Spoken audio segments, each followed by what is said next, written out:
Welcome to another episode of Explicitly Unbiased. We're going to be going over week 5 of college football. Coaches have been fired, report cards have been sent out, and an intro will be hit. So, Caleb, without further ado, hit that intro.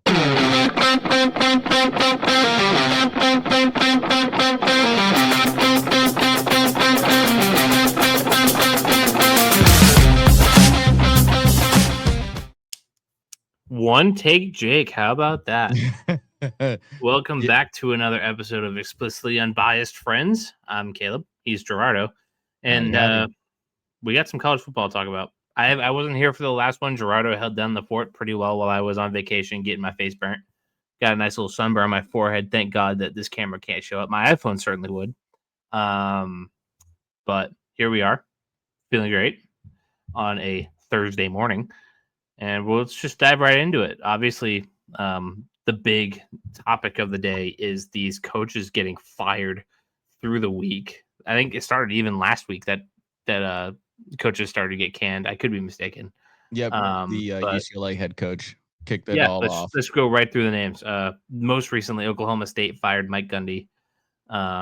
Virginia Tech fired Brent Pry, and UCLA fired Deshaun Foster. All of those teams have had not awesome starts, to say the least. Gerardo, let's just dive right into it. You can start with Deshaun Foster. I think that was the first one. Yeah, Deshaun Foster and even Brent Pry, I would put them together. Coaches that did not deserve to be head coaches. It's just you kind of knew the writing on the wall for Deshaun Foster was that because they were like really, really bad. I mean, we talk about it a lot about UCLA and their failures at Nico, and like it has just been a perfect storm of failure over there at UCLA. And their head coach was already inept to start the season. Nobody thought that they would even they'll probably win 3 games this season, but like he had no reason being a head coach. Brent Pry, I mean, like another bad Virginia Tech season yet again.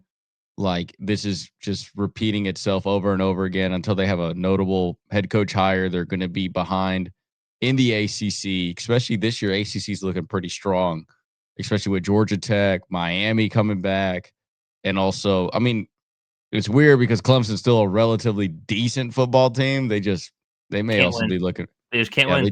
they just can't win. Oklahoma State is the most notable because it's Mike Gundy. You know, I'm a man. I'm 40. Is one of the most notable conferences ever. One, he still looks sick with a mullet on as a head coach. He's always been. I thought he would actually survive this season. I thought maybe this season was his last ride. I'm a little bit surprised that they moved on from him as fast as they did. One, he has a $15 million buyout on his contract, which Oklahoma State has agreed to. Most notably, because we talked about this on our last episode of Explicitly Unbiased for NFL, Des Bryant had came out and said that Zach Robinson should be the new head coach for Oklahoma State. Former Oklahoma State quarterback who Zach is Robinson, the Falcons offensive coordinator that's been failing miserably. yes. Good. So that I'm is glad we were asking Des Bryant for his opinion on this yeah. one. Drop Well, that one like he dropped his pass in the hey, NFC but listen, Championship game. you can't really see the thing is though, because sometimes like he could be a great college coach. I mean, there's been notable bad NFL coaches that have done really well in college. Then you have guys like Bill Belichick that sucked at both without Tom Brady. Yeah, I mean, well, exactly. There's just dudes out there that I think that are more notable college guys. I mean, um, for instance, you would say the guy who's at Nebraska right now that was a really That bad rule. Panthers head coach. He was really bad Panthers head coach. Nick Saban. I mean, both. He was only really good as a coordinator in the NFL. He was never really good as a head coach when he was there in Miami. Um, Arkansas and the Louisville head coach that left Atlanta. He ended up being on a motorcycle with a neck brace. I forget that Oh, dude's I name. don't even know who you're talking about on that one. I have to Google that one.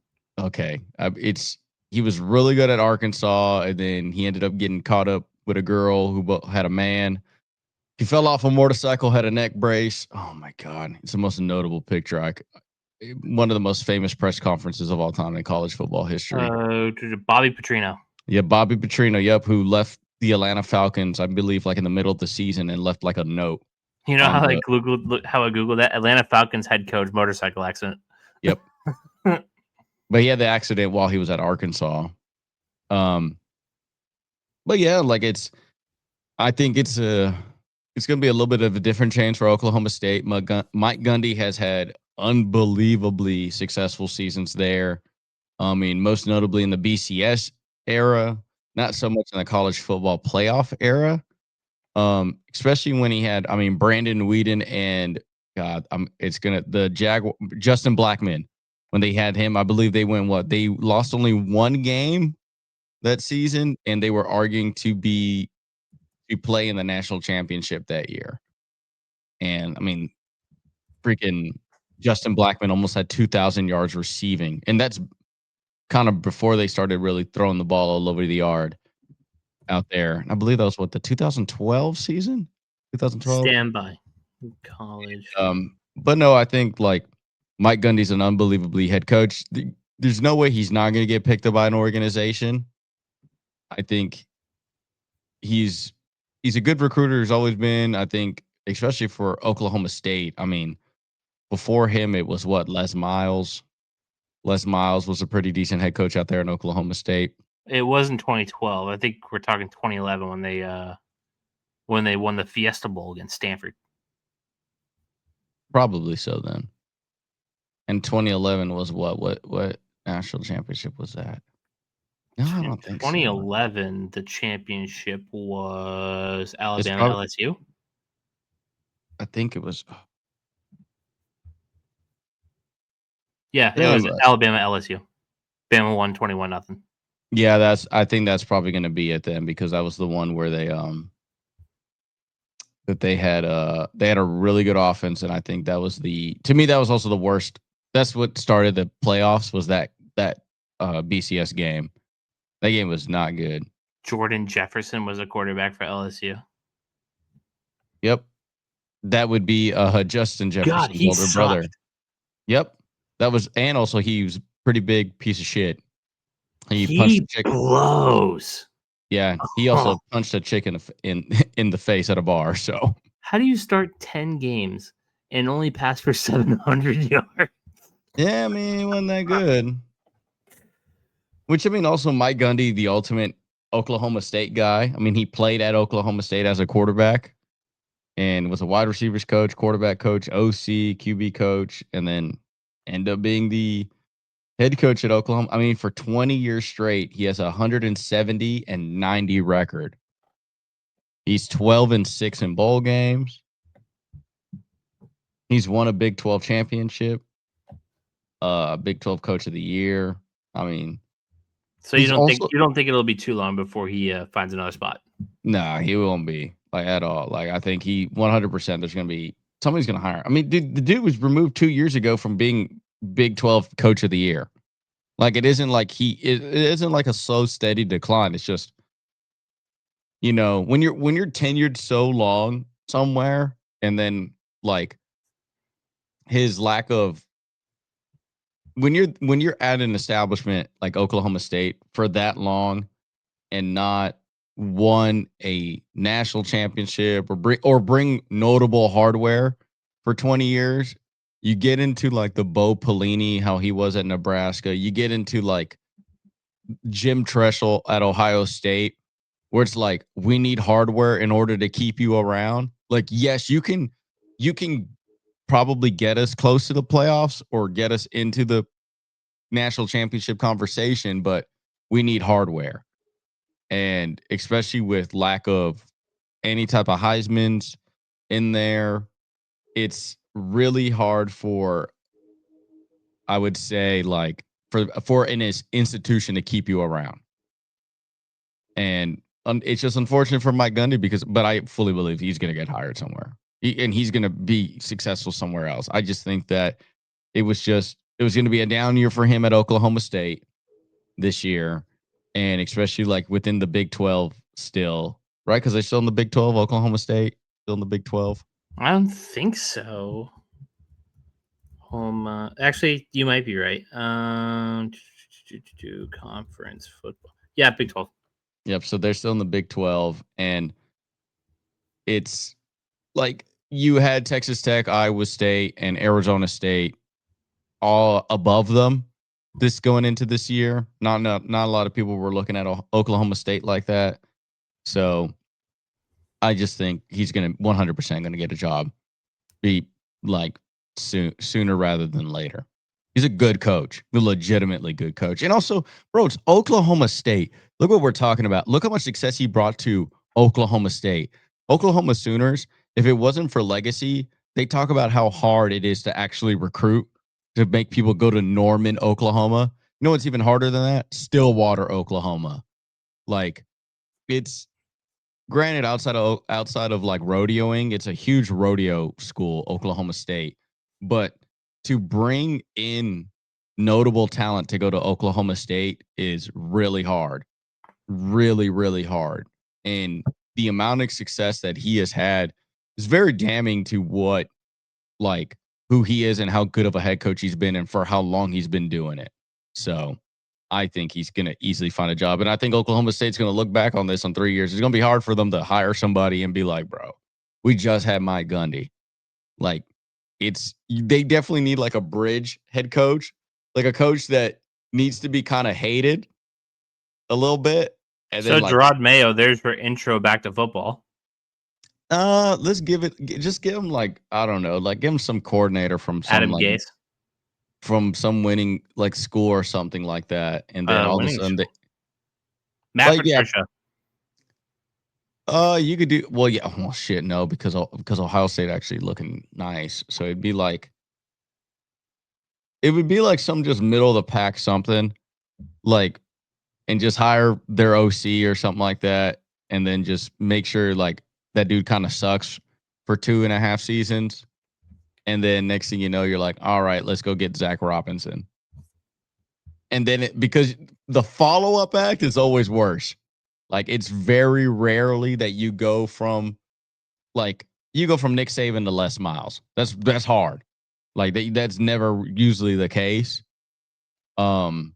So, but yeah, that's how I feel about Mike Gundy. I think I've always loved Mike Gundy. What about the other two? Shuro, not Sharon Moore. God damn it, he's probably next. Um, Yeah. the other two. Virginia Tech. So I mean, everybody's talking about they're gonna get the dude from South Carolina because that's Frank Beamer's son. He's openly said that he's not going to Virginia Tech. He openly said that he's making his legacy everywhere but Virginia Tech. Um, they should hire him. Yes, he's a really good coach, but because he personally came out and said, I'm not going there, because he goes, no matter what I do at Virginia Tech, unless I win a national championship, unless I win bring in a Heisman, there's no way I'm going to be able to. Even if I did that, there's no way that I'm beating my father's legacy at Virginia Tech. Yeah, I could see that. And mind you, do you think Virginia Tech, even hiring his son, who's decent, yeah, but like, is he going to be bringing a Heisman hopeful, or is he going to be winning a national championship within the next 10 years? No. So that UCLA, I mean, they're talking about getting USC's defensive coordinator. I mean, big whoop. I mean, UCLA really just needs to say F it this season in all aspects and just really truly reevaluate. They are one of the teams that just didn't understand, wanted to come to the Big Ten. Like they are just not going to win a game this season. They lost to UNLV handedly I this thought you year. were a UNLV guy. Don't take that as a I shot. am, but I mean, like most of the teams in the Big Ten are better than that team. So I think I don't know what they're going to do reevaluating on that. But I mean, Mike Gundy's available, but I don't know if he's going to go to Virginia Tech or UCLA. But yeah, I just think both those squads were just already pathetic. They were pathetic last year, and Will Nico transfer? which is the ultimate funny redemption story, right? Because like you can transfer now mid-season. If your coach Why? gets fired, you can transfer mid-season. And Nico really needs to sit down and be like, dude, I need to go somewhere that's going to make me look good. And it's like a quarterback friendly offense. It's going to be, and the narrative is he already kind of was already a crybaby. He really already sucks as is. We had some wild comments that like I was scrolling through. Like there was some under the hidden tab that I read that Oh probably gosh. should not be published. Yeah, but I But mean, am I a fan of him? No. Like him going to this school was already bad. Um, but the thing is, if he transfers to a school and sits there and learns that playbook and it learns an established system, I believe that 2026 could be a big redemption year for him. so he needs to just transfer out to like Kent State or something. Just kind of lay low. No, Miami. Go to Miami. That No, I mean Carson for Beck. now. Yeah, like I mean, like right now, no. Just right now, play at UCLA. It is what it is. You might as well not transfer. Whatever move he does right now is just lateral, or if not worse, when you're learning a new playbook. Well, then he goes down and plays against Mac like or the MWC. See, but then that's like Maybe they go to the AAC.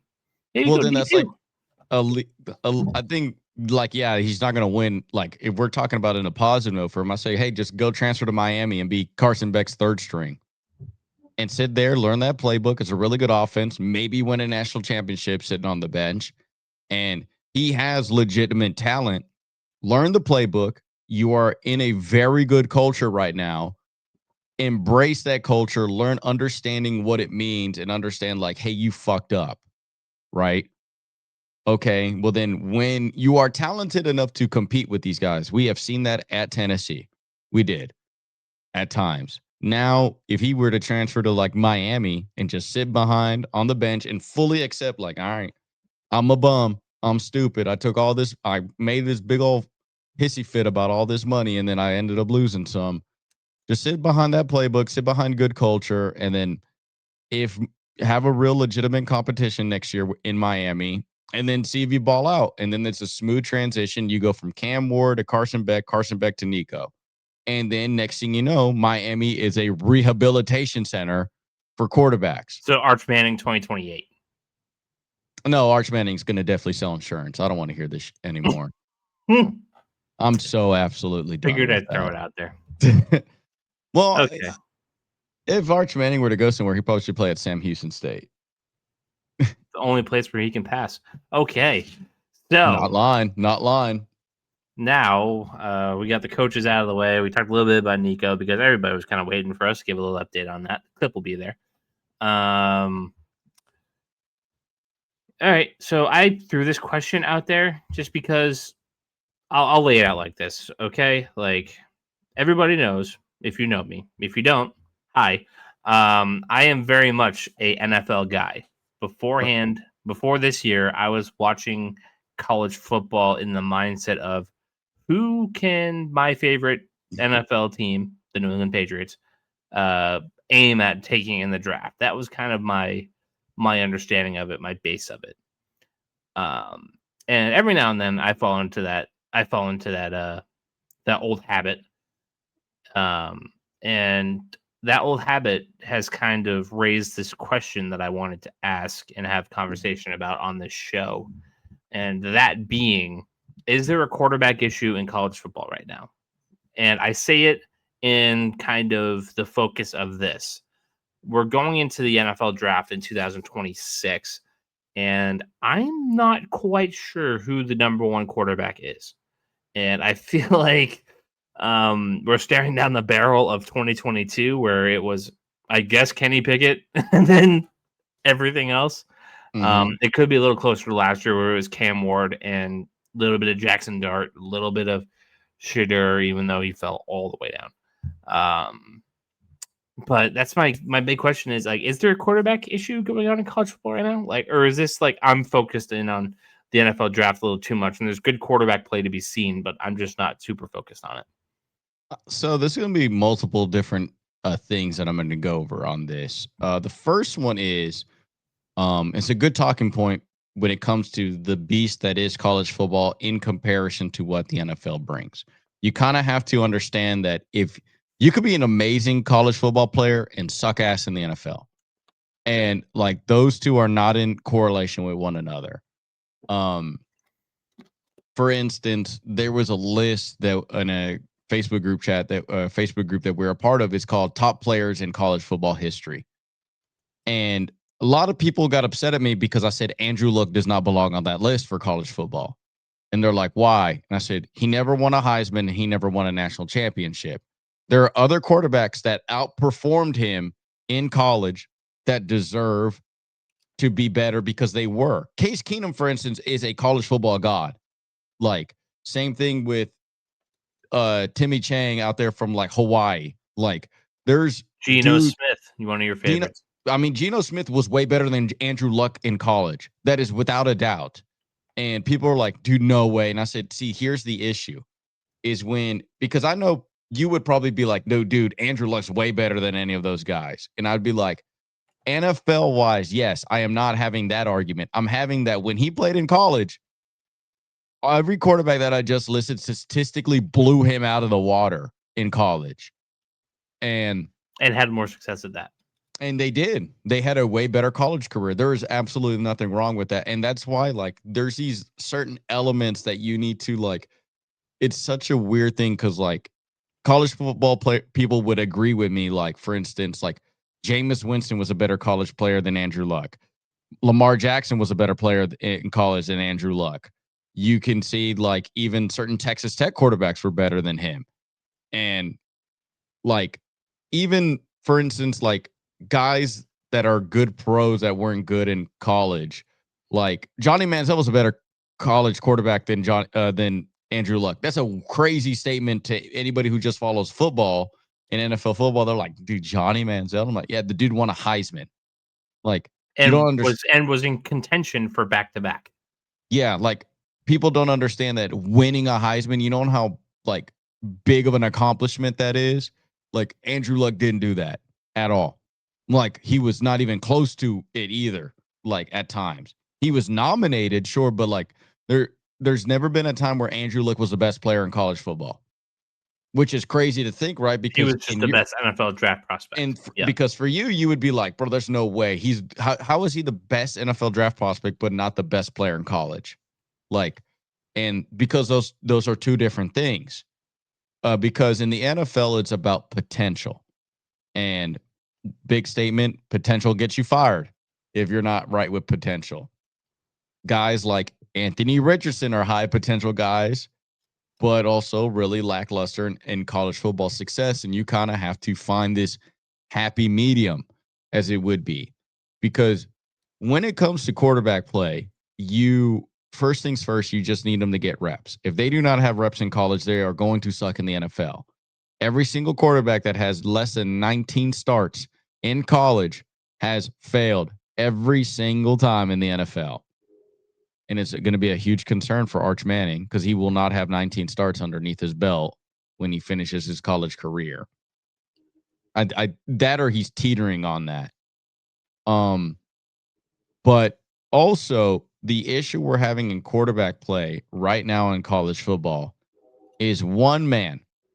And I call him the Steph Curry of NFL, and that is Patrick Mahomes. Too many people are wanting to play Patrick Mahomes level football, but the problem is that Patrick Mahomes' highlights are very unfundamental playing football. And if in college, if you are not entering the season with any basic fundamentals, like if you're not technically sound as a quarterback, you are going to create this issue in which when they get to the pro level, they do not know what a 10-yard out or in is. They do not know how to do the simple shit right. And more oftentimes than not, your head coach and your offensive coordinator wants you to just do simple fucking shit. I just need you because the number one stat anybody needs to look at is accuracy. How accurate is your quarterback? Because that is the thing that translates every single fucking time from college to NFL. If he's an accurate quarterback in college, he's more than likely going to be one in the NFL. And Patrick Mahomes has ruined football on the high school level and in the college football level. Too many people want to be him. And the thing is, Patrick Mahomes was. It's crazy how some quarterback, the lengths some quarterbacks go to be Patrick Mahomes. They're like, let me scramble.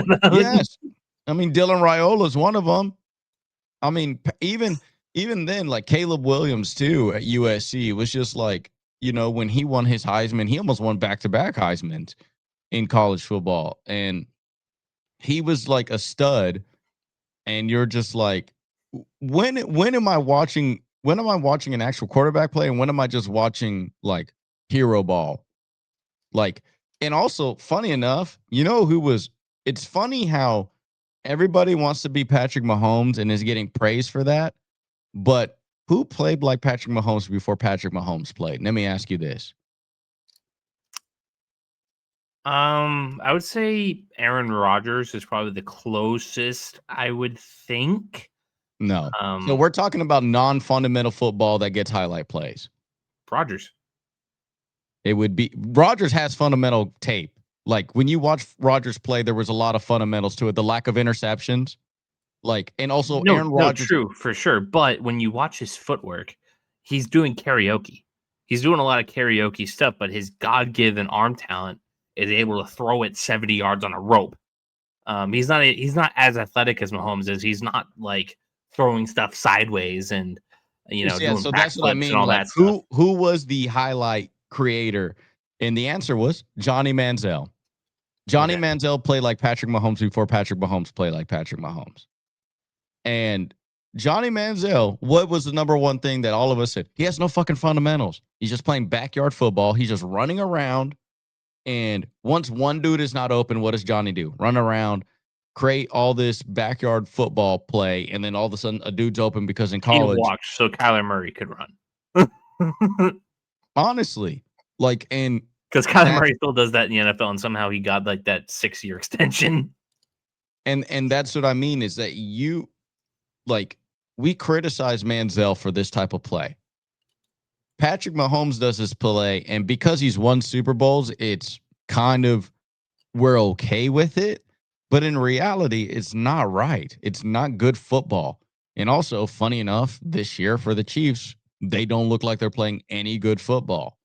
And now Mahomes has to do Mahomes magic every single fucking play. Those plays should happen few and far between.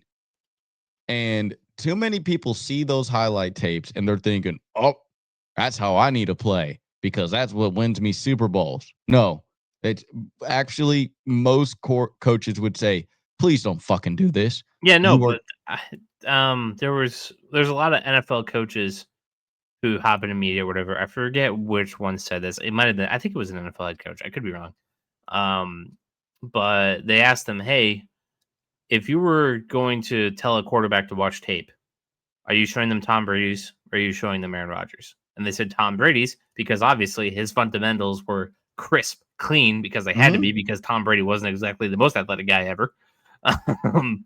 Rodgers, as I said, weird mechanics. Rodgers is doing things only Aaron Rodgers can do. Exactly. And it's the same thing with Patrick Mahomes. Patrick Mahomes plays like that because that's how Patrick Mahomes can play. Steph Curry can shoot threes from fucking half court because only Steph Curry can play like that. No person should, because of a coach sat down with these players. They would not tell, bro, do not watch Steph Curry. I don't give a shit. Like, that is not good basketball. That's not you. It's not. Yeah, because you're too busy trying to be somebody else rather than being you. Because let me put it to you this way. Everybody is going to succeed if they play like Tom Brady's crisp fundamentals. That is also super translatable.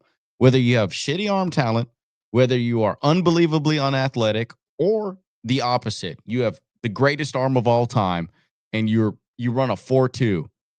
Tom Brady's tape will always fundamentally be translatable to every type of quarterback. It's vanilla ice cream. It goes well with literally everything. It literally does. It works. And yes, I do. Yeah, I like to see you throw some ketchup on your vanilla ice cream and then talk to me. I mean, it probably could work. There's people out there that would go with that. You sick bastard. Don't side with the Canadians. But that's the thing. It's just like at the end of the day, like Patrick Mahomes is doing more damage to football than he actually truly sees. It's because too many people are seeing the Steph Curry 3 from half court and thinking that's supposed to be basketball. Too many people are seeing Patrick Mahomes run around and then throw a fucking bomb and then like all these plays, sidearm action, throwing from his left hand. Like, bro, that gives fucking offensive coordinators fucking conniptions. Like, don't do that. Do not do that. Play sound fundamental football. Be highly accurate. Understand your playbook. Understand defenses and understand concepts. Because you know what you're doing when you're running around. You're not reading a defense. You know what you're doing? Just get open. Just get open. And let me tell you this: that ain't gonna fly nowhere. And then if you have a quarterback problem in college football, which we already have one in high school, we have already that's already insane. And then now that translates to college football. What's that mean that's coming next, Caleb? We're going to have a freaking quarterback issue in the NFL. Not there might already be one. And so I do believe that we are going to be very, very close. Like we're going to need, because we're starting to get away from that type of basketball because Golden State hasn't really won nor looked that That's successful getting old. anymore.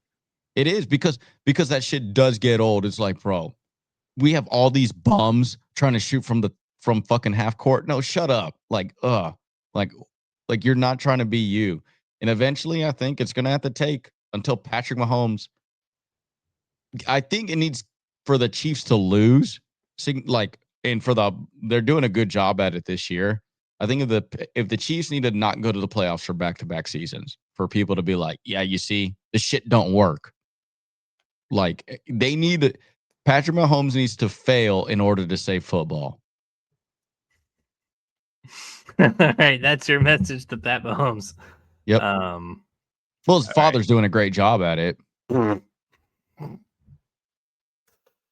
Oh boy. Okay, let's get into great question though. I threw it out there. We made up how much? That was about a solid 15-minute conversation. So, all right. Your report cards, they've been graded. Let's see them. The Heisman's taken a large hit over the last couple weeks between Cade Klubnik sucking, between Arch Manning sucking. John Mateer now has the hand injury. He's going to be out for a couple of weeks at the least. So yeah, who are we looking at? Like, who's going to hold up this trophy? Is it going to be my guy Jordan Tyson out in Arizona? Yeah, I mean, it isn't a bad shot. They just need to win more games, maybe. Win the Big 12, yeah. John Mateer, the unfortunate thing is now, unless Oklahoma maintains and wins, I mean, obviously the UT game was probably the big one, and he's going to be sitting that one out because of the hand injury. But outside of that, I got three guys. I got Dante Moore out of Oregon. I mean, the dude's just putting up numbers and stats. Oregon they play a big game. They play against Penn State, so he can have his Heisman moment. Jaden Mayava out there at USC. I mean, they're averaging insane amount of points, insane amount of yards per play, and he's uber talented as well. And lastly, Carson Beck. I think Carson Beck has played into the conversation of being a legitimate Heisman hopeful now. He's unbelievably accurate. He's been a big reason why that offense looks as good as it does, as well in the passing game. And now has a defense to back it up. And I think those are going to be your four guys looking in, because now that we're into week 5, that means we've eliminated the guys that don't belong in here. So that means both wide receivers, both sophomore wide receivers, Williams and Smith, gone. They're not going to win the Heisman this year.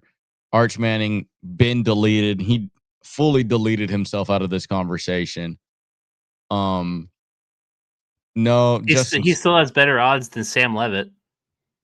I mean, yeah, that doesn't surprise me. People are still going to have him on there because of his last name.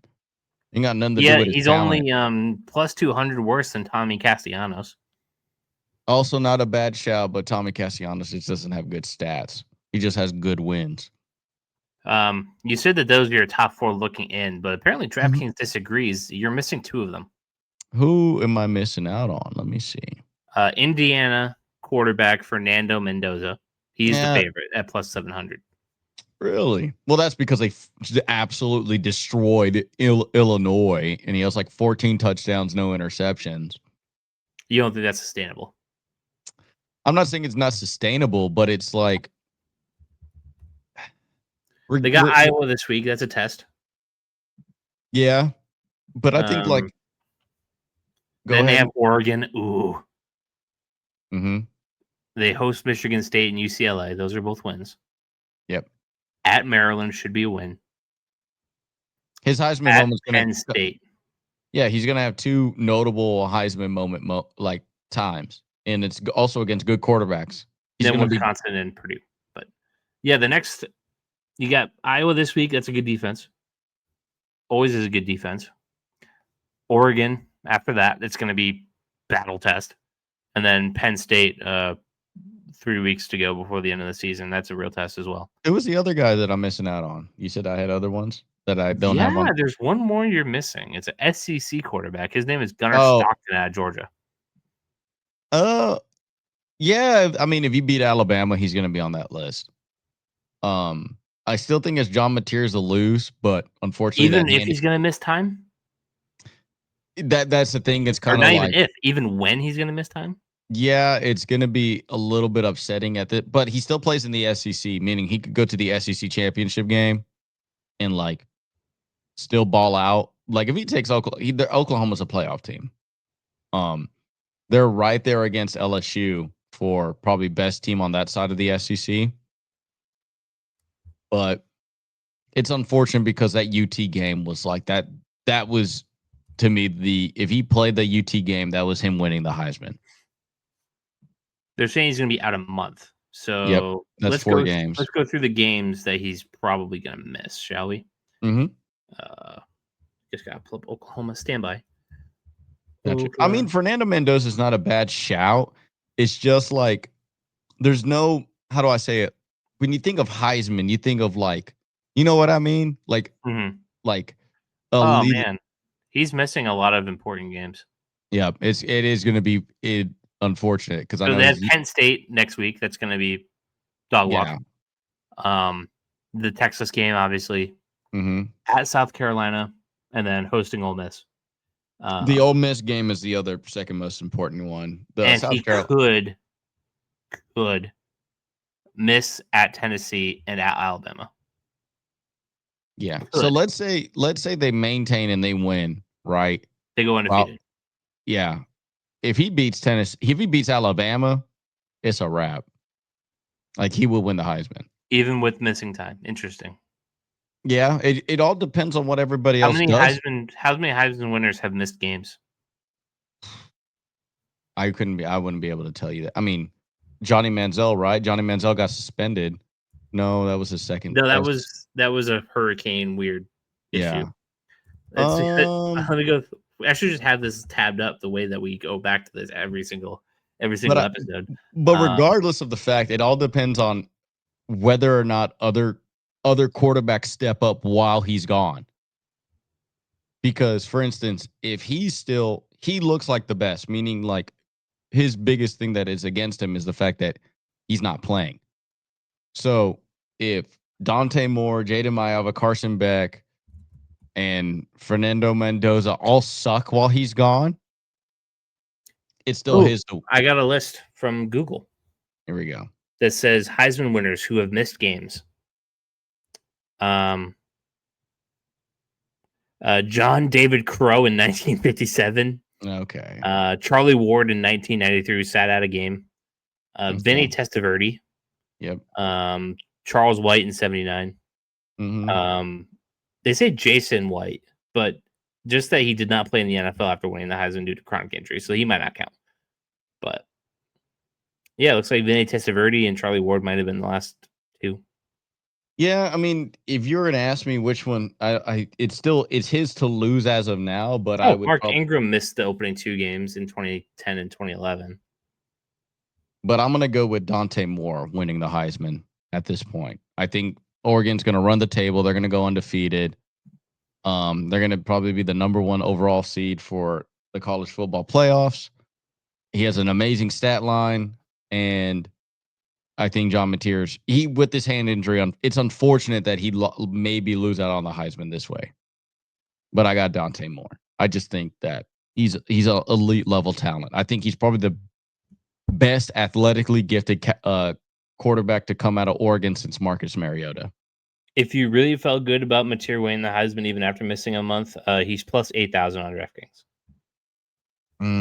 Yeah, that hand injury, big indication saying that he won't. It just hasn't happened often. I mean, missing 4 games, 2 of which are they're going to be ranked opponents. Yeah. So other notable names they have on DraftKings that you didn't mention. Did you write Joey Aguilar? nope. Nope. But there's The another Tennessee guy. I mean, he's not one. one. Jeremiah Smith is still there. No. Marcel Reed from Texas A&M. Yes, because they kind of have notable wins. If he keeps running the table, especially in the SEC, yeah. Garrett Nussmeier. I don't know. It's the thing is, like, I would have maybe put him on the list if he looked good against Florida's defense. But Florida has a good defense, so you had Jaden Maeva, who's plus 1,600. it's not a bad shout. Not a bad shout. USC, I believe, is tied for first for most ever Heisman's. Julian Sayin from Ohio State. No, fuck no. Stop it. That's stat patter. I don't want to hear that. Josh Hoover from TCU plus 1,800. No furries winning a Heisman. Let's just end that conversation Ty there. Simpson plus 2,000. If Alabama runs the table, it's going to be a boring Heisman. Drew Aller plus 2,200. More NFL prospect than Heisman guy. And then I'll close it before we get to plus 3,000. Tommy Castellanos plus 2,800. Notable win against Alabama. If they beat Miami, he's probably going to be jumping as the favorite, probably. He just needs to have bigger stat days, is what you said. Yeah. Yeah, it really is, because even if you look, he has notable wins, but like you look at that and you're just like, dude, what you don't have good stats. You're just kind of like, because there are better quarterbacks than him out there. And I just feel like if you put other quarterbacks on that list, on that Florida State team, that they would look probably better and have the same results. Does the Boston College have giant eggs on their faces if Tommy Castellanos is a no, because it all comes runner? down to it all comes down to, like, for instance, does Georgia have egg on their face that Carson Beck looks better at Miami's offense than theirs? Some could argue. I would not, but some could argue. I would say no, because Carson Beck did not fit that offense. He didn't fit Georgia's offense. I think he fits Miami's way better. So, but yeah, that's my Heisman report cards. As of right now, it's so you have grades on them. I would say Dante Moore, John Mateer obviously got an A all the way up to this. The hand injury, now we're talking about like asterisks, because obviously he won't be able to play, and that's not on him.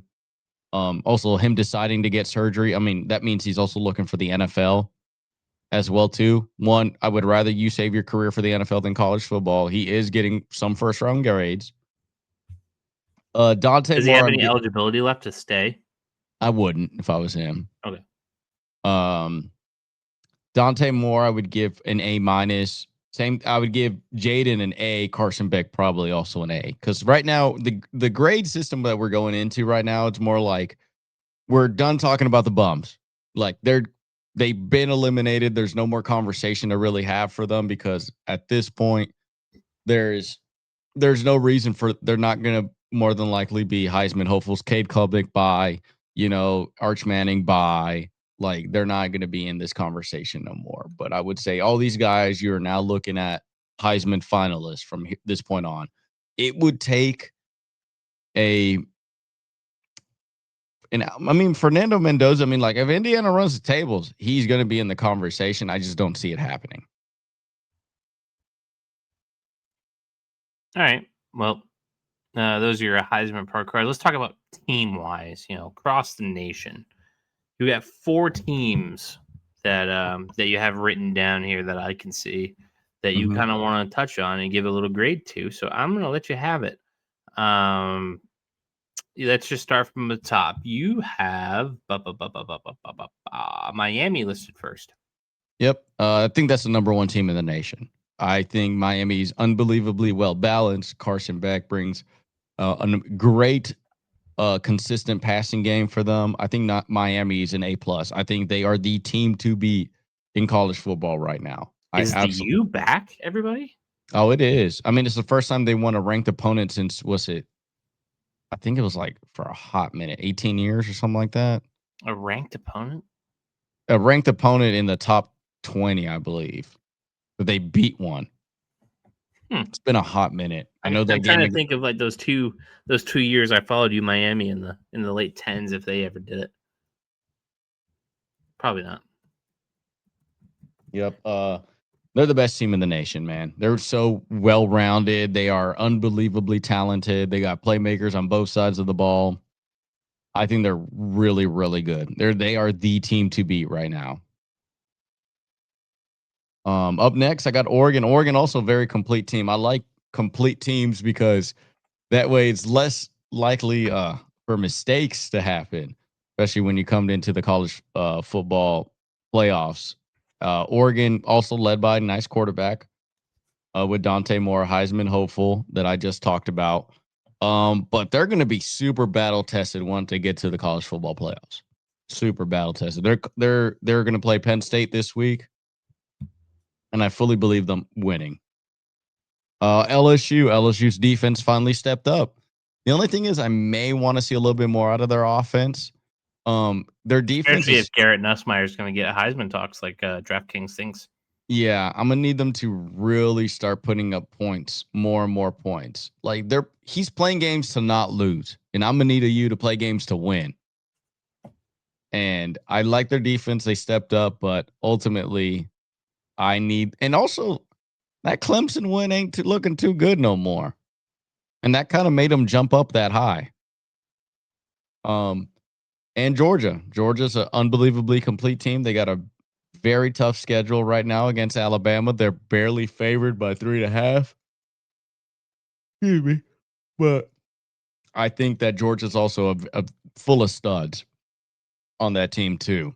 So I'm going to I think Miami's the team to beat though. And I would say probably Miami at 1, Oregon would be my second favorite team. And I also like Georgia at 3. LSU, I'd probably, in reality, what I would really grade them, I think they're like in the teens. Like I think they are a second, like probably like 6 to 12 seed in the playoffs. I don't think they're the best team in the SEC. I don't even think they're probably like maybe the third best team in the SEC. They could lose to Ole Miss this week. That would not shock me. So who are some teams that have taken some like violent falls? Texas, Ohio State, even though Ohio State has not lost a game, they're not a good team. They are not an elite level team. I'm still having a little bit of they're beating up on all teams they're supposed to beat up. And You're saying they haven't played a real game yet? No. And I know people, they played Texas. Oh, Arch Manning's a bum, bro. I don't want to hear that. That I don't even know what type of offense UT's playing, because remember, what was the number one thing both me and you talked about after week 1? I need Texas to destroy these cupcakes that they're playing. What did they not do? Literally that. It took them all the way to Sam Houston State. And mind you, Sam Houston State should not even belong in D1 either. Damn, it might be a while before we see Ohio State play somebody that you're. Yeah, they have a cakewalk year this year. They're at Washington this week. We'll get into. They host the Gophers next week. At Illinois, at Wisconsin, and then Penn State. Illinois was a team I never believed in. I don't think they're going to be ranked by the end of the year. I think that team was unbelievably overhyped, and they got mollywopped by Indiana. Notre Dame also, I don't think is that good. I think that their quarterback play is going to be, they're 1-2 right now. Sounds right. I think they may, and also put it this way, They're playing Kansas, Arkansas this week. They may not make it to the college football playoffs. Oh, they're 1 Oh, yeah, they may not make it to the 2 college close football games, playoffs. and then they beat the shit out of Purdue though. Yeah, but look at the rest of the schedule. Look at who's their next best opponent the rest of the year. USC. Exactly. And even if they beat USC, are they a college football playoff team? No. Based on what we've seen on TV, hell no. Probably they might, just because if they win out. Okay. If they win out, they'll be what, 10-2, 11-2? I don't know how many games. Yeah, but with no conference. So here's the issue. Right, so that could play into their advantage as much as No, I wouldn't. I would say no, because since the college football playoffs, the conference winner and conference loser automatically go to the playoffs. So that's 6 teams off the rip. So Notre Dame has to be top 12. Not even, because I don't think they would. Like, you would hope for their biggest win, their biggest thing that they need to be the biggest USC fans. USC has to go undefeated and somehow go to the Big Ten title game and them beating USC. That would be their only way they get in. Because, one, do you think Texas A&M is going to win the SEC? No. So then that's going to make Georgia's my pick for that. That's going to make them look relatively bad, because the thing is, so A&M, it doesn't win the SEC. They probably don't even make it to the SEC championship game, right? You cannot put Notre Dame above Texas A&M in the playoffs. You can't. Right. So that means Texas A&M is already a damn near 6-12 seed already, right? So they're competing against teams that have already beat them. So Notre Dame's already in that area. You're in a hole. Yeah, you're competing against teams that already beat you, and so like you need to be they need Texas A&M to run the board. That's not happening. Miami is going to run the board. I fully believe Miami's probably going to go. You want to hear Texas A&M's schedule? Just Yeah, so it's we going can. to be so what, we can get an idea. UT, LSU, They got Alabama. Auburn this week. Mm-hmm. They got Mississippi State next week, all at Mm-hmm. home. Florida at home.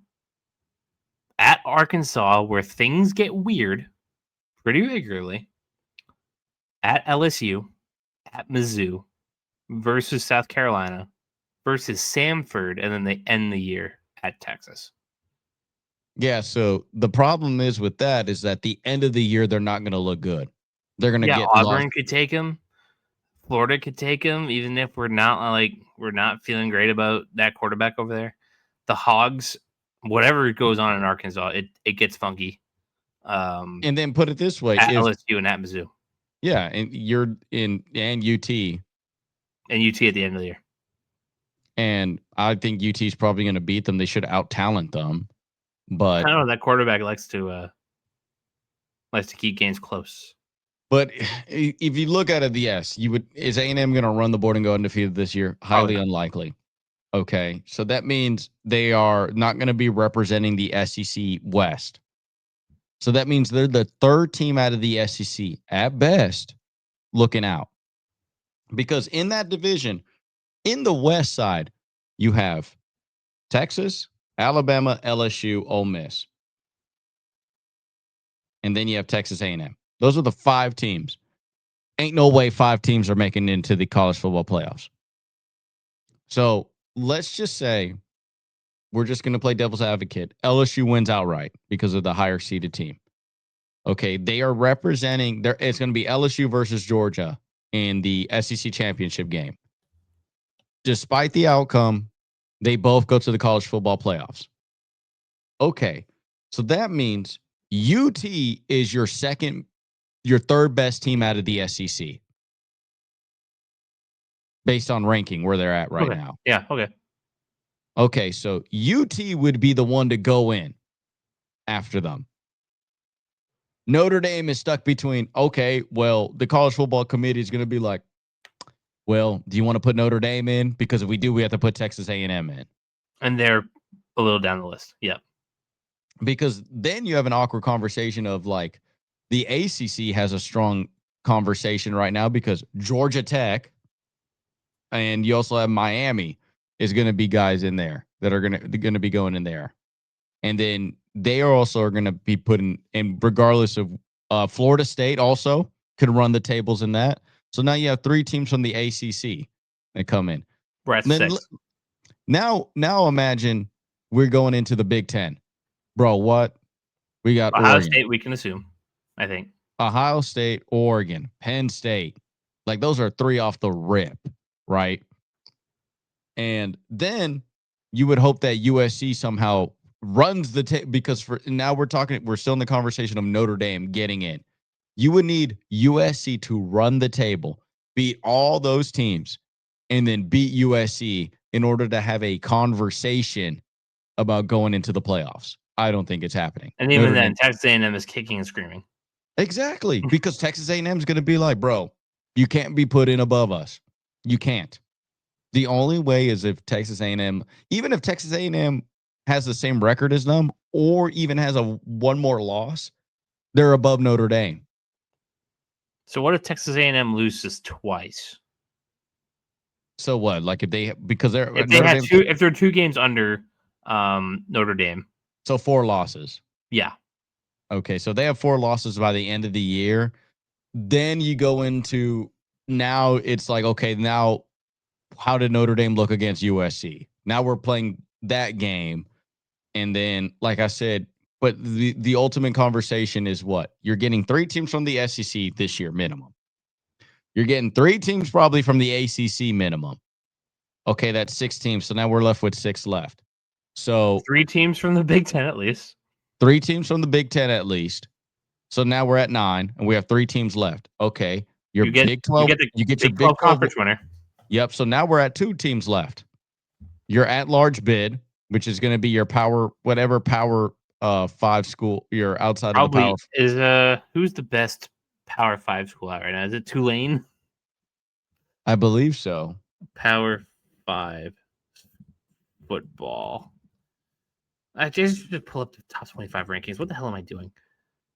AP poll week 5. Nope, not what I want. Okay, there we go.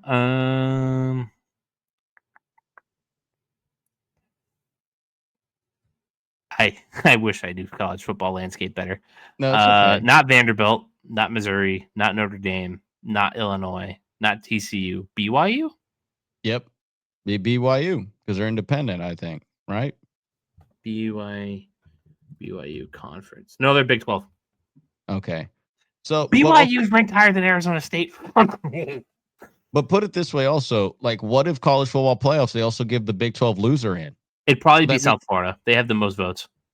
so and put it this way, can you imagine if Big 12 they're going to give two people in there for the Big 12? The conference winner and loser because they can. I don't think they would. They wouldn't. I'm not going to assume that, but let's just say Texas Tech wins out, and let's just say that what TCU or Arizona State gets second into that. And now what? Now, like that's what I'm saying. You're competing against the losers of each championship game and the third place person of what 4 other A conferences. lot of things have to go right. Yeah, and it's not going to. Them losing to A&M is super damning to them. And also like one like you really hope Miami doesn't lose a game. You really hope A&M And to don't their lose. credit, they're probably not. Yep. At least So, if they're as good as we think they are. yeah. So I think Notre Dame is good and done for. They're not making the playoffs. And there's a reason why they're like ranked what, 25th? They're not even ranked. I believe so. I believe they are still ranked. Did I just scroll past their name and just not register? Oh, I shouldn't have closed it. Son of a bitch. I believe so. I believe they are number 25. Not on my screen. ESPN. Nope. They're 22. number 22. Yep. I did scroll right past them. 22. All right. I mean, look, what if Iowa State and Texas Tech go to the Big 12 championship and one of them only has 1 loss? I mean, you're literally arguing for Notre Dame, and then at that point, Texas A&M would be the one that would get in as the final seed, and you get 4 teams, or it would be. And mind you, we haven't even talked about Oklahoma in the SEC. We haven't even talked about all these other teams in the SEC. Like you see, like once you start playing what ifs, guess what that means? You ain't making it. You ain't. No, we can give you a couple. We can't give you as many as we just did. Yeah, I can't. You're asking me to do like crazy arithmetic now to somehow make you get in.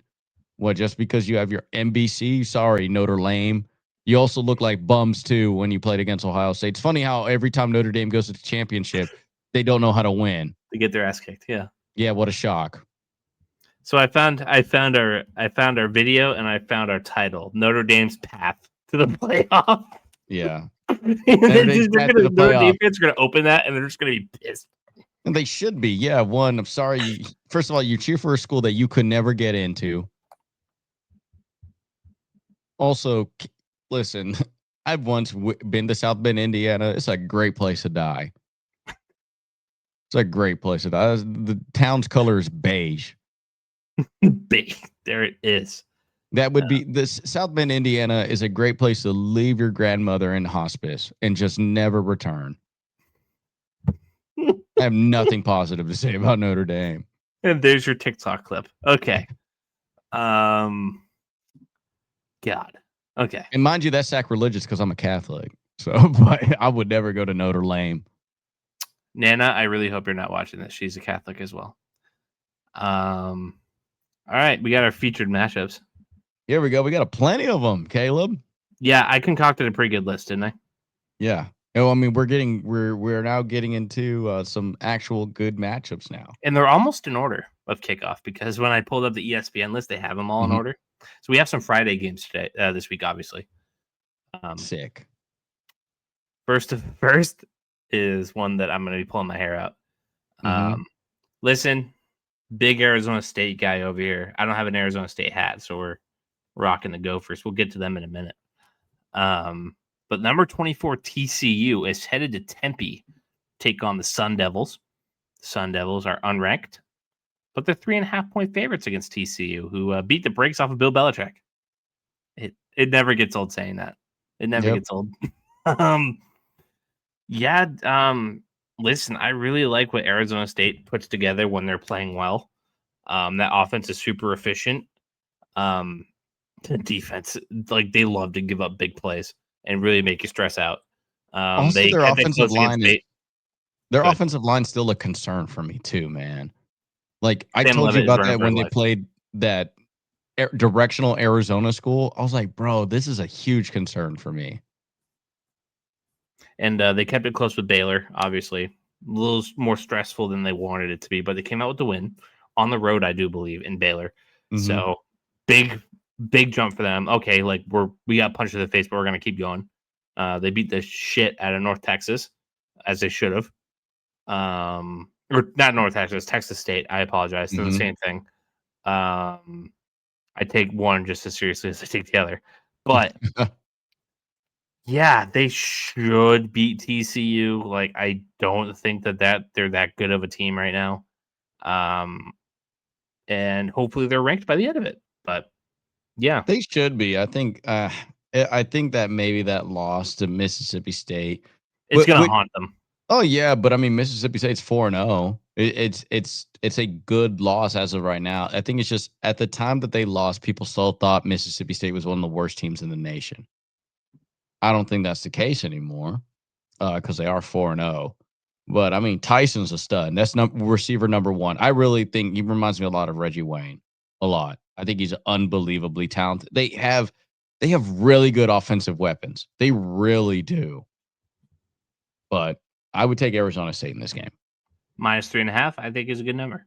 I think I'm very accurate. They've been keeping it within field goal all season. Now we skip over to one of your teams. Number 21 USC, the Trojans, headed to Illinois to take on the number 23 Fighting Illinois. Is that their? Yeah, I don't know. Whatever. Brett Bielema's team. Either way, USC is -6.5. I think they're gonna smash that. But oh yeah, I think so. Take the over on this game. USC's offense is stupid this year. They probably have the best wide receiver duo in the country, and Jaden Mayava is a legitimate Heisman contender. Like legit, he's a really good player.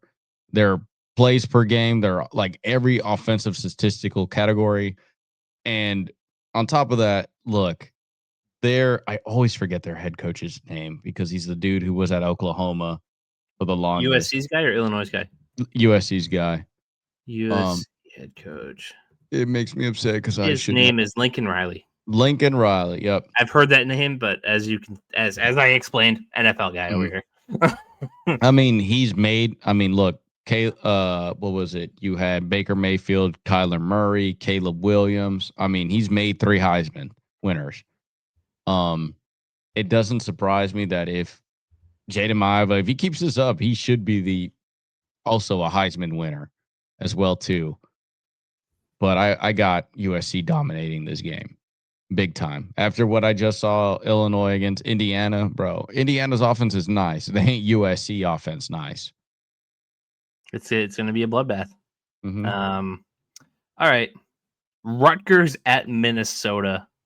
Obviously not a super high stakes game. Both these teams are going to be like thumbs up. We did a good job when they're bowl eligible. But I wanted to talk about this, and I thank Gerardo for letting me do it because 1, Ski Yuma row the boat, and 2, there is some interesting drama surrounding this game, Gerardo, and I'd like to fill you in on it if you'd let me. There we go. Let's hear this. I love college football drama. So Minnesota had this quarterback in 2022, 2023. 2022, who's the backup to Tanner Morgan, who just looks like Brian Hoyer before the 3 divorces. And he got hurt in 2022. In comes in this Greek athletic freak by the name of Ethan Kaliakmanis. Maybe you've heard of him. He goes ahead. He plays pretty solid in relief for Tanner Morgan. Super athletic. You can see the talent. And yeah, he seems to be like the next promised thing. Leads them to a pinstripe bowl to get a win. And in 2023, he is the unquestioned quarterback. Tanner Morgan went and graduated, went and got drafted by the UFL. I think he played for the Michigan Panthers. He spent some time on the Steelers practice squad. I think now he's a coach somewhere. I could be mistaken on that, but yeah. So Ethan Kaliakmanis, unquestioned starter in 2023. Then he sucks. Like he sucks. Choking games. His athletic talent cannot save him from his own brain. And it's a disaster. The Gophers, I think, were only bowl eligible because of their academics, and they lost. 2023 Gophers bowl game. I think they lost to Syracuse. No. It was Bowling Green. They lost to Bowling. No, they beat Bowling Green. Wait, what? What am I thinking of? I don't know. They lost to Bowling. They beat Bowling Green in the Quick Lane Bowl. I don't think Kaliakmanis played. Yeah, Cole Kramer played. Senior backup. And Ethan Kaliakmanis did not play. He entered the transfer portal, and he went to Rutgers. Now, in 2024, I want to say that Rutgers beat Minnesota in their house. They did. Rutgers beat Minnesota in Rutgers. He threw 3 touchdowns against the Gophers. My guy Max Brosmer, shout out, 27-45 touchdown. But it was largely a competitive game. The Gophers had the lead, 16-14 at the end of the third, blew it. Had a goddamn 67% winning chance at the end of the third. But yeah, so now this is Ethan Kaliakmanis' first game back in Minnesota. And his dad wants to fact check PJ Fleck on Twitter. Oh, nice. So Kaliakmanis obviously spent the first 3 years in Minnesota, then he left. And listen, PJ Fleck said, this is Rutgers in Minnesota. I think Kaliakmanis is playing really well. I think it's his 5th year in that type of same system. So you would expect to see that type of growth he has shown and played at a high level. That's for sure. 5 years in that system. Kaliakmanis' father was quick to tag Fleck on X and correct him. Correction, Alex, Kaliakmanis wrote in a post that has since been deleted. Going on 3 years in the system, not 5. So they're getting in a little Twitter spat. Okay. Ethan, on the other hand, I go into every game the same exact way, and that's laser locked focus and getting the job done. He's decided to be back. He did live there, did go to school, but we're trying to go 1-0 this season, and I'm just happy with where I'm at. But definitely excited to get back. But there's a little bit of drama in this game for sure. A little bit of hostility, as Big Ten football always has. And the Gophers and Rutgers kick off at 11 a.m. on Saturday. It's a big game for the Gophers. They're coming off the loss against Cal. Need to get right. Want to go get 4.5 bowl point eligible. favorites on that And one they're too. 4.5 point favorites. Give me Fleck and the Gophers for sure. But I hope that my little spiel on the drama there didn't totally disrupt the flow of this show.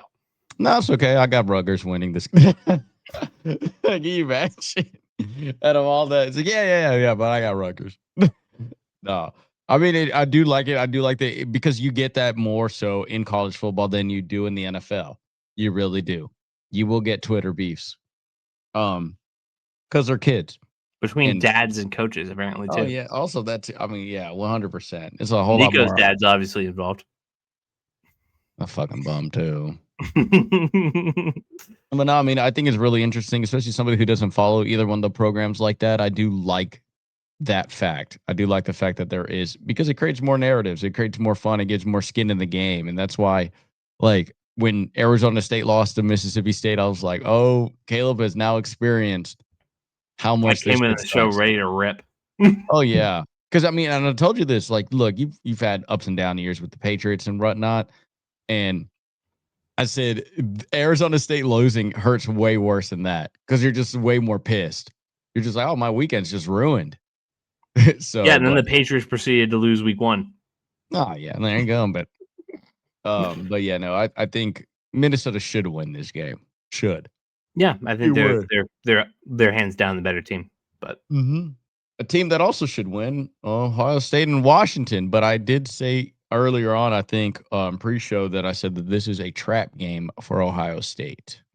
first kind of legit team they played since Texas. Yes. Yep. Probably a first legit team, and they're also like really, really talented as well too. So I'm gonna go with Ohio State should win this game, but do not be surprised if they're on upset alert for this one. I think that's fair. LSU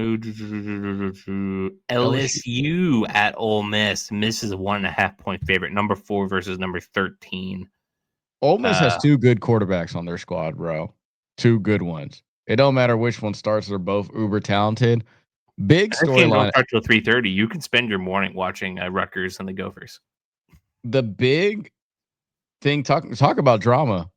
Lane Kiffin's daughter announced this week that she and linebacker Whit Weeks from LSU are dating. They hard launched, and what a time to do that. Lane Kiffin also is really big on social media. If you haven't noticed this, I know he was a big Twitter guy, but like him and his daughter actually sit down and like do like videos together. It'll be really awkward when he got to go against her boyfriend now. I got Ole Miss winning this game. I think Ole Miss is a really good team. I think Lane Kiffin's a really talented head coach. This LSU defense is going to be really, really tested this game. The battle who gets to call Lane Kiffin's who Lane Kiffin's daughter calls daddy. Like that's what this battle God. is. Mm-hmm. Yep. Yep. So I got Ole Miss on this one. It's crazy. And it's going to be talked about all day, all next week too. Pat McAfee's going to say some wild stuff on Big Noon Oh Kickoff yeah, or 100%. ESPN or whatever it is. Mm-hmm. College Yeah, Game Day. I I apologize. got Ole Miss winning this one. It's a pick-up essentially. Yep. Auburn at Texas A&M. A&M 6.5 point favorites. A&M coming off a good win against Notre Dame. I got A&M probably winning this game. Auburn has improved with Jackson Arnold. Jackson Arnold was the number 1 overall quarterback recruit coming out of his class. He was a bum in Oklahoma, but now is really good at Auburn. But Marcel Reed is a legitimate quarterback. I think A&M, and they have a sick wide receiver out there too for A&M. I believe he's like top 10, top 15 in receiving yards this year. He's a really, really good player, really good stud. It is hard to win games out there in College Station. Wide It really is. receiver. Any names that strike me as familiar? They got a bunch of them. Just do the top. Senior? He's the number 1 in yards so far. There's a statistics tab. I'm a dummy. Yeah, there you go. To do Mario Craver, Yep, that would be him. Absolute stud. the sophomore. Yep. I believe he's a transfer portal guy too. Doesn't tell Absolute, me that. absolute stud. For Oh yeah, Mississippi State. yep. So absolute stud. I think I got Texas A&M winning this game right here. I would agree, but don't be shocked. Number 15, Tennessee at Mississippi State. Can these annoying cowbell ringing Bulldogs keep it up? No, I think Tennessee's just gonna look really good. Tennessee's a really nice team. I mean, they had a really close loss. What was it, to Alabama, right?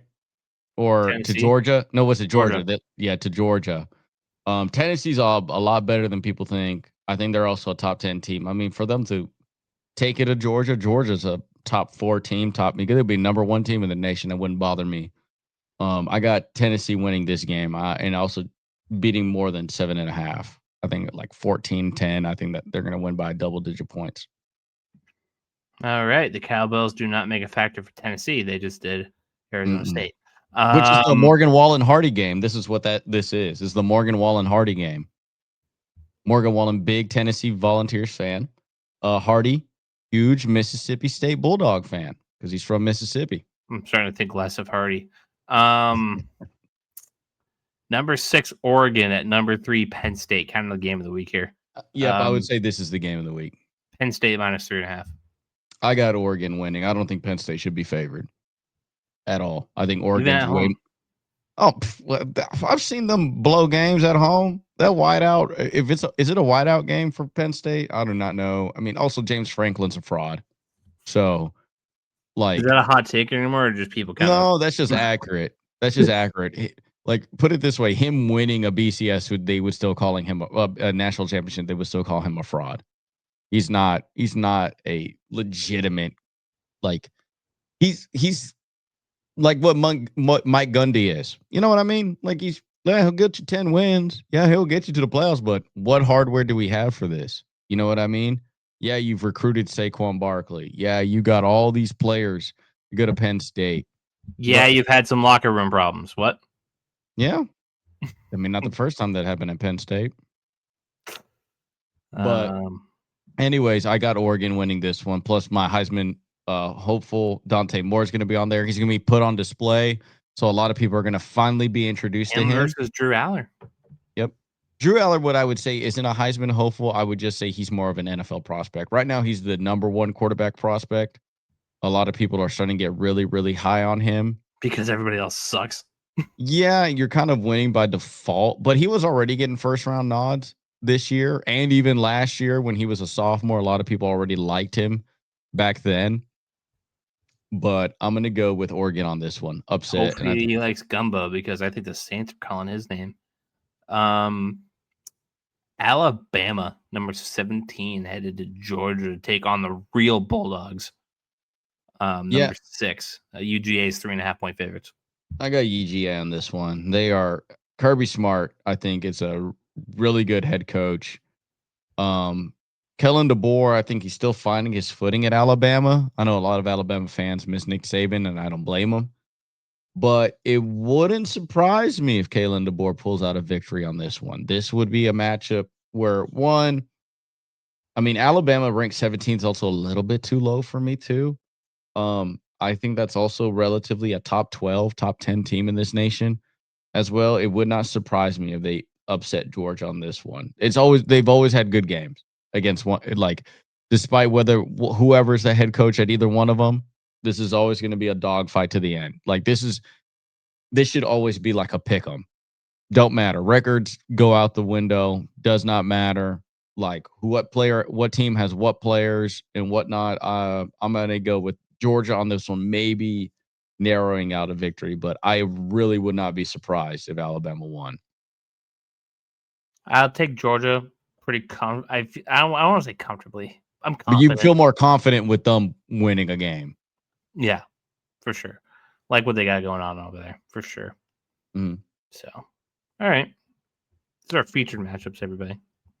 That could be the show. Do you have anything to add to the fine people at home? No, other than please like, comment, and subscribe. We really, truly appreciate y'all. I know y'all love our Nico video. It's doing amazing numbers, especially for us, such a young channel that we are. We truly appreciate all comments, whether it's good, bad, or indifferent. I mean, I do my best to always heart all the messages and reply Yeah, back you have to a better someone. heart than I do. I just kind of want to. Some of those, I just want to argue with them, so I keep my hands off. No, because I mean, it's still like people's opinion. It's all opinions, right? Like nothing that I'm saying is a fact, other than Arch Manning is 46% passing completion when he passed the line of And scrimmage. Notre Dame is where people go to die. No, not Notre Dame, South Bend, Indiana, just Same where thing. Notre Dame is located at. It is a pretty campus, but I wouldn't go there. But anyways, I just still want to iterate, like, thank y'all so much for the constant support, the much love. We are just really, really getting started and fighting our footing here in the YouTube landscape, into the sports talk stuff, and we're always going to get 1% better. So we really appreciate a like, comment, and obviously subscribing to the channel, because this content's not going anywhere. We are just getting started, and we really, truly appreciate y'all. I echo all of those sentiments. And share it around. See if anybody you think could enjoy these handsome faces. Yep.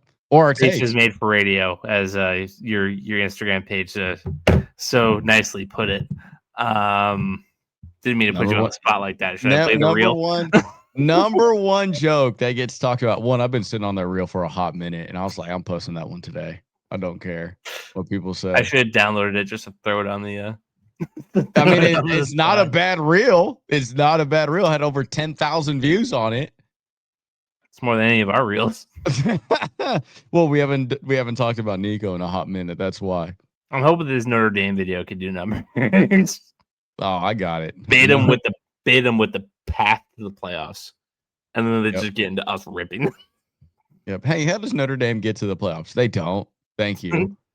Like and subscribe. Yeah, they don't. End of story. It's not going to happen. Marcus Freeman's probably going to leave you guys to go to Ohio State. But what's gonna happen is that we're going to be back next week. Yes. More NFL, more college football, and hell, I hear that there's another sport starting playoffs pretty soon that maybe we should sink our toes in a little. Yeah, and they also hiring robots too. We'll see you next week. Thanks for watching, everybody.